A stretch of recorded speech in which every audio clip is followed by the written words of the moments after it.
1971 সালে যে স্বাধীনতা পেয়েছিলাম সেটা কিন্তু আবার আমরা হারাই ফেলছিলাম। এর মেইন কারণ কি ছিল? একনায়কতন্ত্র আর কি।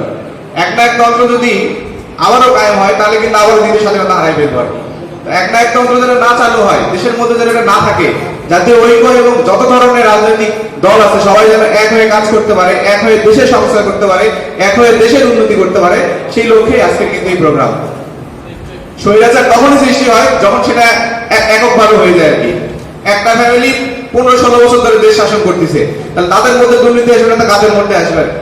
প্রত্যেকটা খাতে তাদের মধ্যে দুর্নীতি। দেশের মধ্যে প্রায় 94 বিলিয়ন মার্কিন ডলার ঋণ করে এই আজকের অবস্থায়।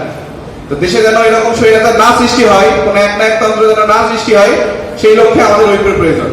যেখানে সম্মিলিত অনেকজন থাকবে সেখানে কিন্তু দুর্নীতি হওয়ার সম্ভাবনা অনেক কম। যখন একাই সব নেতাকর্মী সব নিজেদের, অবশ্যই সেখানে অন্যায় আসবে। 2 নম্বর কথা হচ্ছে গণতন্ত্র। এখানে একটা প্রবাদ আছে, স্বৈরাচার নিপাত যাক, গণতন্ত্র মুক্তি পাক। স্বৈরাচার নিপাত গেলে গণতন্ত্র আসবে। গণতন্ত্রের মাধ্যমে যে সরকার দেশে আসবে, অবশ্যই তার দ্বারা উন্নত শাসন হবে, তার দ্বারা সবকিছু ভালো হবে, দেশের উন্নতি হবে, সবকিছু সম্ভব। আমরা চাই গণতন্ত্র যেন সঠিক হয়। আর 3 নাম্বার, এবং এটা যেটা মেইন কথা, সেটা হচ্ছে স্বৈরাচারী সরকার, এই ফ্যাসিস্ট সরকারের যে দল আওয়ামী লীগ, এই দল যেন এই দেশ থেকে চিরতরে নিশ্চিহ্ন করে দেওয়া হয়। এটা আমাদের ছাত্র জনতার একমাত্র দাবি এখন আর কি।